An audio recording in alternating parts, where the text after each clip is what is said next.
Welcome back south homely tiffins అండి. ఈ మధ్య కాలంలో నేను చూస్తున్న మెసేజ్లు ఏంటంటే చాలా వరకు క్లౌడ్ కిచెన్ పెట్టాలని అంటే భయపడుతున్నారు.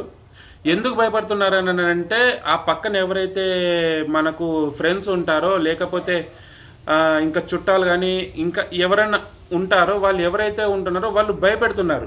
ఎందుకు భయపెడుతున్నారు అని అంటే దాంట్లో పోతే నువ్వు అదేదో పెద్దగా ఏదో చేయాలంటే అదేదో చేయాలంటే ఇదేదో చేయాలంటే అనేసరికి అరే కనీసం చేసేటోనికి ఇది ఏదైతే ఉంటుందో కాన్ఫిడెన్స్ చచ్చిపోతుంది. ఆ కాన్ఫిడెన్స్ ఏదైతే ఉందో చచ్చిపోతుంది. సో దాని ద్వారా ఏంటంటే చేయాలన్న ఆలోచన కూడా ఎవరికి వస్తలేదు. సో అలా స్ప్రెడ్ చేయకండి దయచేసి. సో అవతలని చెప్పేటోడికి కూడా సగం నాలెడ్జే ఉంటుంది, వాడికి ఫుల్ నాలెడ్జ్ ఏమి ఉండదు. వాడికి కూడా సగం నాలెడ్జ్ ఉంటుంది. మీరు అడగండి, వాడు భయం పెట్టినప్పుడు అది చేయాలి ఇది చేయాలన్నావు కదా, అవురా అబ్బాయి ఏం చేయాలా మేమేం చేయాలా చెప్పు అని అడగండి ఒకసారి, అని ప్రశ్నించండి ఒకసారి. వానికి తెలిసిందే సగం నాలెడ్జ్, దాంట్లోనే మళ్ళా ఈ ఏదో పెద్దగా ఏదో చెప్పినట్టు ఏదో వేదాలు చెప్పినట్టు అంత ఫీల్ అయిపోతారు, ఏదో ఆయనకి అంత సర్వస్వం తెలిసినట్టు. సో అలాంటి వాళ్ళ మాటలు నమ్మకండి దయచేసి. మీరు ఒకవేళ స్టార్ట్ చేయాలని అనుకుంటే 100కి 100% ఎవ్వని మాట వినద్దండి. ఎవ్వని మాట వినాల్సిన అవసరం కూడా లేదు అసలు. ఇది నీ లైఫ్, నీ జీవితం, నీ బతుకు, నీ ఫ్యామిలీ, నీ కుటుంబము. సో వాళ్ళ కోసం ప్రయత్నించడం మొదలెట్టండి. అంతేగాని వాడెవడో చెప్పాడు వీడెవడో చెప్పాడు నేను భయపడినాను అనే మాటలు పెట్టుకోకండి. మీ బతుకులోకి అస్సలు ఎవరిని 3వ పర్సన్ రానివ్వద్దండి. నేను ఇప్పటికీ ఎప్పటికీ అదే మాట చెప్తా. మీ 3వ మనిషి ఎప్పుడైతే బతుకులోకి వస్తాడో బతుకులన్నీ తెల్లారిపోతాయి.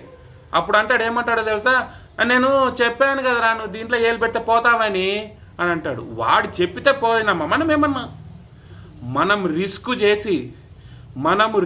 చేసి పెట్టాం, దాంట్లో అడుగు పెట్టాము. అర్థమైందా? మనం రిస్క్ చేసి అడుగు పెట్టాం, దాంట్లో సక్సెస్ వచ్చిందానికి ఏమంటాడు తెలుసా అంటే అప్పట్లో ఎట్లుండేదంటే అట్లా ఉండే, బట్ ఇప్పుడు అంతా మారిపోయింది అనుకో అంటాడు. అనేవాడు ఎట్లయినా అంటాడు. ఇప్పుడేమన్నాడు, ఈ దీంట్లో ఇంత కావాలన్నాడు. మన సక్సెస్ వచ్చింది అనుకో, నేను అప్పట్లో అట్లా అనుకున్నానరా ఇప్పుడు ఇట్లా అనుకున్నానరా అంటాడు. వాని గురించే మీరు ఆలోచించండి ఒకసారి. వీళ్ళ గురించే మీరు ఆలోచించేది. ఒక్కటే కాన్సన్ట్రేషన్. మీరు ఏం పెట్టాలన్నా ఏం చేయాలన్నా మీ లైఫ్ల కోసం పెట్టండి, మీ బతుకుల కోసం పెట్టండి, మీ ఫ్యామిలీ కోసం పెట్టండి.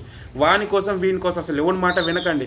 అడుగు పెట్టారు, చూసుకుంటారు, వెళ్ళిపోతారు, అంతే కదా. సక్సెస్ వచ్చిందనుకో ఎట్లుంటుంది తెలుసా, సక్సెస్ తొక్కితే పేగులు పైకి వెళ్ళాలి, ఆ విధంగా ఉంటుందండి సక్సెస్. ఇది క్లౌడ్ కిచెన్ అనే క్లౌడ్ కిచెన్ ఒకటే కాదు, దాదాపు 80% బిజినెస్ ఏది కూడా ఫెయిల్ అవ్వదండి. 80% బిజినెస్ ఏది కూడా ఫెయిల్ అవ్వదు. మనం చేసుకునే విధానం బట్టి ఉంటుంది అది ఫెయిల్యూరా సక్సెస్ అనేది. మనం కంటిన్యూగా వర్క్ చేసినట్టయితే కానీ ఎందుకు కానీ మనకు అన్నం దొరకదండి. ఆలోచించండి. కంటిన్యూగా వర్క్ చేస్తే మనకి ఇంత అన్నం దొరకదా? బిజినెస్ సక్సెస్ కాదా? ఏనా కొడుకు చెప్పాడు. పిల్లలు కూడా ఫస్ట్ క్లాస్ నుంచి సెకండ్కి, థర్డ్కి, ఫోర్త్కి, ఫిఫ్త్కి ఇలా ఎదిగిపోతారు కదా, స్టెప్ బై స్టెప్. బిజినెస్ కూడా అంతే కదా. ఈ రోజు ఒకరికి, రేపు ఇద్దరికి, ఎల్లుండి ముగ్గురికి, ఈ విధంగా పోతుంది బిజినెస్ అనేది.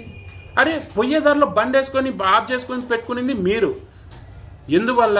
కారణాలు ఉంటాయి. మ్యాన్ పవర్ వల్ల అంటారు. మ్యాన్ పవర్ అనేది 100కి 100% దింపొద్దండి. దింపినా కూడా మంచి వాళ్ళనే దింపుకోండి. అలాంటి తప్పుడు మనకు దొరకలేదు, మనకు మ్యాన్ పవర్ దొరకలేదు. మనకు మ్యాన్ పవర్ దొరకలేదంటే కన్నా మ్యాన్ పవర్ మన ఇంట్లో వల్ల ఒక సైన్యంలా ఉండాలా. ఎప్పుడైనా నేను చెప్పేది అది, మన ఇంట్లో వల్లే సైన్యంలో ఉండదు. ఒక అమ్మ కావచ్చు, ఒక తల్లి కావచ్చు, ఒక చెల్లి కావచ్చు, ఒక తండ్రి కావచ్చు, ఒక బిడ్డ కావచ్చు, ఒక కొడుకు కావచ్చు. వీళ్ళే మనకు ఒక సైన్యంలా ఉండాలా. సైన్యంలో ఉన్నప్పుడే మనం బిజినెస్ అనేది స్టార్ట్ చేయాలా. వీళ్ళు మనకు 4 పిల్లర్లు. అంతేగాని పార్ట్నర్ ఉన్నాడు, పార్ట్నర్ భార్య ఉంది, ఆమె ఏదో టెక్నికల్గా చేస్తుందంట మాకు తెలియదు, ఇలాంటివి పెట్టుకోకండి. ఇలాంటి పిచ్చి మాటలు అన్నీ ఏవి పెట్టుకోకండి. నేను చెప్తున్నా కదా, మీకు స్టార్ట్ చేయాలనిపించిందా స్టార్ట్ చేయండి, లేదా వదిలేసేయండి. అంతేగాని ఇంతకంటే ఎక్కువ టాపిక్ అని పెట్టుకోకండి దయచేసి. మీరు స్టార్ట్ చేసుకోండి, 100% స్టార్ట్ చేసుకోండి. 100% నేను సపోర్ట్ చేస్తాను. ఎవ్రీడే మన దగ్గర నుంచి ఒక వీడియో అనేది వస్తుంది మన కిచెన్ల గురించి. అప్డేట్ అవ్వండి. మీరు కూడా ఎక్కడ కూడా చెప్పని విధంగా నేను చెప్తున్నాను వీడియోస్ అనేటివి. అప్డేట్ అవ్వండి, నేర్చుకోండి, మీరు కూడా సంపాదించుకొని బతుక్కోండి. ఎందుకు చెప్తున్నా, ఇది ఒకటే ఎజెండా. ప్రతి ఒక్క ఆడబిడ్డ కూడా బయట డ్యూటీ చేసుకోకూడదు, ఒకని కింద పని చేయకూడదు, వాని కింద నానా మాటలు అనిపించుకోకూడదు. అర్థమవుందా? ఎవ్వని కింద కూడా నానా మాటలు అనిపించుకోకూడదు ప్రతి ఒక్క ఆడబిడ్డ. అన్నదే నా కాన్సెప్ట్, నా అజెండానే అది. ఇప్పటికి నేను 400 కిచెన్లు చేశాను, రెస్టారెంట్లు ఆన్బోర్డ్ చేశాను, ఇంకా చేస్తా, ఇంకా ఇంకా ఇంకా ఇంకా చేస్తా. సో ఇవన్నీ చేయాలని అంటే ముందుకి అందరూ ముందుకు రావాలా, అందరూ బతుక్కోవాలా. అర్థమవుతుందా? టెన్షన్ పడకండి. సో మీరు ఏం చేయాలనుకున్నారో అది చేసుకోండి, హ్యాపీగా ఉండండి. ఇంకొకటి, ఈ వీడియో గిన్నె మీకు ఖచ్చితంగా జెన్యున్గా మీకు నచ్చిందంటే గిన మీరు ఒక్క లైక్ చేయండి అంతే. నేను సబ్స్క్రైబ్ చేయమని నేను అడగట్లా, ఒక లైక్ చేయండి. ఒక లైక్ చేస్తే ఈ వీడియోకి మీరు ఇచ్చే ఓటు, ఈ వీడియోకి మీరు ఇచ్చే ఓటు. సో ఈ ఓటు ద్వారా ఏంటంటే 100 మందిలోకి వెళ్తుంది ఆ వీడియో అనేది. ఆ వీడియో 100 మందిలోకి వెళ్ళాలంటే 100 మంది బాగుపడతారు మన వల్ల. ఆలోచించండి, మన వల్ల 10 మంది కూలిపోకపోయినా ఒక 2 బాగుపడతారు కదా. సో దయచేసి లైక్ చేయండి, ఒక 100 మందికి వెళ్తుంది, అందరూ బాగుపడతారు. ఓకేనా? Thank you.